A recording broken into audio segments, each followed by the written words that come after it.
গেল ১৫ বছর উন্নয়নের নামে বিদ্যুৎ জ্বালানি খাতে চলেছে হরিলুট। সাবেক প্রধানমন্ত্রী শেখ হাসিনার নেতৃত্বে এ খাতে তৈরি হয়েছিল ৪ সদস্যের মন্ত্রী আমলা সিন্ডিকেট।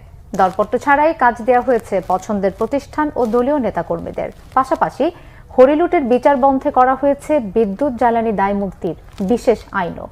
বিদ্যুৎ জ্বালানি খাতে গেল সরকারের অনিয়ম দুর্নীতির খতিয়ান জানাচ্ছেন রিশান নাসরুল্লাহ। আওয়ামী লীগ সরকারের যাত্রা শুরু ২০০৯ সালে।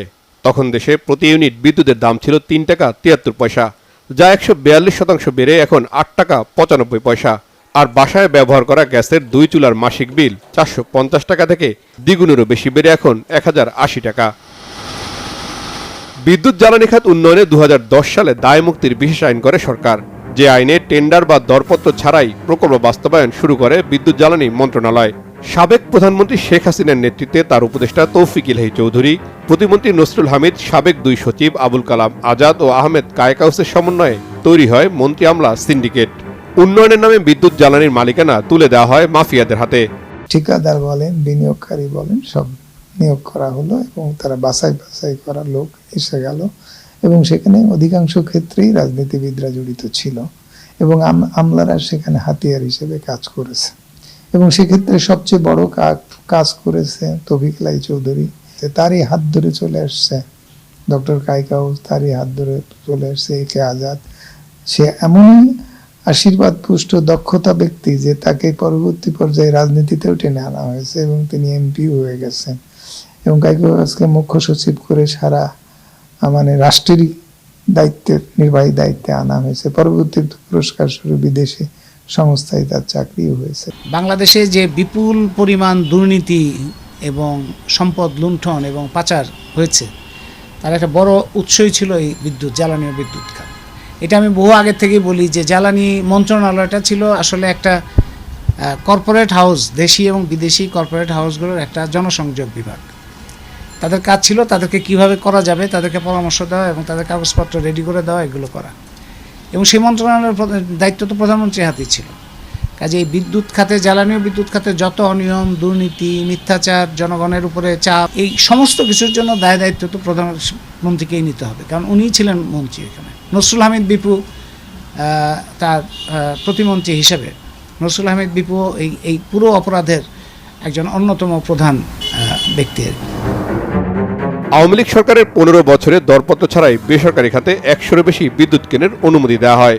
একটি বিদ্যুৎ প্রকল্প হাতে নেওয়া থেকে শুরু করে অনুমোদন পর্যন্ত কমপক্ষে ২০টি ধাপে টাকা দিতে হতো মন্ত্রী আমলা সিন্ডিকেটকে।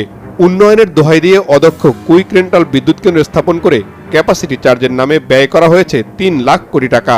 এর মধ্যে সামিট গ্রুপ, এসালম, ওরিয়ন, ইউনাইটেড গ্রুপ ও এগ্রিকো সহ 10টি প্রতিষ্ঠানকে দেওয়া হয়েছে ৬০,০০০ কোটি টাকারও বেশি। কর পরিশোধের নামে বড় অঙ্কের আর্থিক লেনদেন করা হয়েছে ভারতীয় প্রতিষ্ঠান আদানির সাথেও। নবায়নযোগ্য জ্বালানি খাতের প্রকল্প নিয়েও রয়েছে ৯/৬। যে রেন্টাল, কুইক রেন্টাল, এটা হচ্ছে তার একটা বড় জায়গা যে বিভিন্ন জনকে ব্যবসা দেওয়া এবং কমিশনের ভিত্তিতে। তারপরে একটা ভয়ঙ্কর জায়গায় চলে গেল কয়লা ভিত্তিক বিদ্যুৎ কেন্দ্র, যেগুলিকে তারা সাফল্য হিসেবে দেখালো, মেগা প্রকল্প। এটার মধ্যে কয়েকটা তাদের লক্ষ্য ছিল। একটা হইল যে কিছু দেশের সরকারকে খুশি করা, যেমন ভারতকে খুশি করা রামপাল দিয়ে, তারপরে চায়নাকে খুশি করা তার কয়েকটা প্রকল্প দিয়ে, রাশিয়াকে খুশি করা নিউক্লিয়ার পাওয়ার প্ল্যান্ট দিয়ে, জাপানকে খুশি করা জাপানের, এবং পাশাপাশি দেশের কিছু ব্যবসায়িক গোষ্ঠী আছে যারা আবার এগুলো লোকাল পার্টনার। আর সরকারের মধ্যে যারা আছে তাদের হলো বড় আকারের কমিশন। বলা হইলো যে পৃথিবীর মধ্যে সর্বশ্রেষ্ঠ প্রযুক্তি দিয়ে রামপাল করা হবে এবং আমরা দেখছি কয় মাস পরে পরে এটা নষ্ট হয়, সব 2 নম্বর, 3 নম্বর, 4 নম্বর, মিথ্যাচার এবং অনিয়মে ভরা সমস্ত প্রকল্প। গত 10 বছরে প্রায় 1 লক্ষ কোটি টাকা তারা ক্যাপাসিটি চার্জ হিসেবে সরকার দিয়েছে। কয়টা কোম্পানি? 11টা কোম্পানিকে। সেই 11টা কোম্পানির মধ্যে সামিট ছিল, ইউনাইটেড ছিল, তারপরে বিদেশি কিছু কোম্পানি ছিল। তো এই সমস্ত কোম্পানিগুলোর এই যে টাকাটা তারা পেল, তারা কিন্তু বিদ্যুৎ দিয়ে পায় নাই। বিদ্যুৎ খাতে আওয়ামী সরকারের 3 মেয়াদে লোকসান হয় 2 লাখ কোটি টাকার উপরে।